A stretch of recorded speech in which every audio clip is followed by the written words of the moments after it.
দেশের যুব সম্প্রদায়ের কাছে আজও আদর্শ স্বামী বিবেকানন্দ।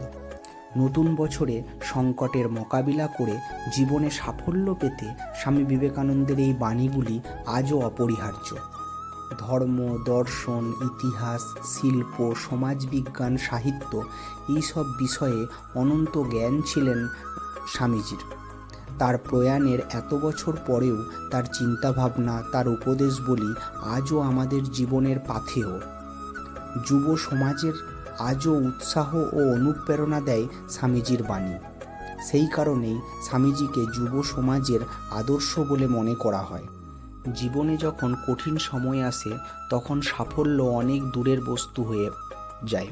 সেই সময় ধৈর্য আমাদের ছেড়ে চলে যেতে শুরু করে, কিন্তু জীবনে স্বামী বিবেকানন্দের বাণী ও অমূল্য উপদেশ মেনে চলতে পারলে সাফল্য অর্জন করা সম্ভব। এই সময় স্বামী বিবেকানন্দের এই অমূল্য উপদেশগুলি মেনে চলতে পারলে আমরা সাফল্যের সিঁড়ি বেয়ে ওপরে উঠতে পারব।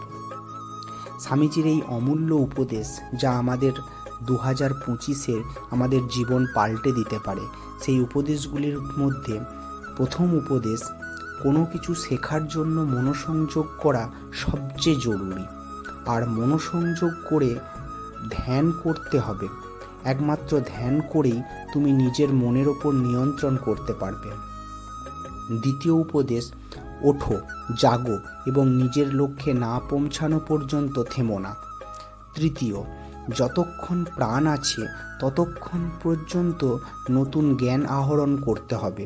অভিজ্ঞতাই আমাদের জীবনের শ্রেষ্ঠ শিক্ষক। চতুর্থ, লোকে তোমার নিন্দা করুক বা প্রশংসা করুক, তোমার লক্ষ্যবস্তু তোমার কাছে থাকুক বা দূরে, আজই তোমার মৃত্যু হোক বা ভবিষ্যতে, সত্যের পথ থেকে কখনো সরো না। পঞ্চম, যে সময়ে যে কাজ করবেন বলে আপনি কথা দিয়েছেন সেই সময়ের মধ্যেই সেই কাজ শেষ করুন, না হলে মানুষের বিশ্বাস আপনার উপর থেকে সরে যাবে। ষষ্ঠ, আমাদের চিন্তা ভাবনাই আমাদের তৈরি করে। আমরা যেমন চিন্তা করব মানুষ হিসেবেও আমরা তেমনই। তাই আমাদের নিজেদের চিন্তাভাবনা নিয়ে সতর্ক থাকা জরুরি। সপ্তম, একটা সময়ে একটাই কাজ করুন এবং সেই কাজ করার সময় নিজের সমস্ত আত্মা সেই কাজে সঁপে দিন আর সব কিছু ভুলে যান। অষ্টম, আপনি যা ভাববেন তেমনই মানুষ পরিণত হবেন।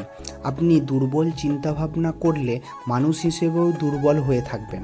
আপনি যদি নিজেকে সবল ভাবেন তাহলে আপনিই সবল হবেন। নবম, গোটা বিশ্বব্রহ্মাণ্ডের শক্তি আমাদের মধ্যে, কিন্তু আমরা তার টেরই পাই না। নিজেদের চোখের ওপর হাত চাপা দিয়ে চারপাশ অন্ধকার বলে কান্নাকাটি করি। সর্বশেষ এবং দশম উপদেশ হলো, লড়াই যত কঠিন হবে জয় ততই বড় হবে।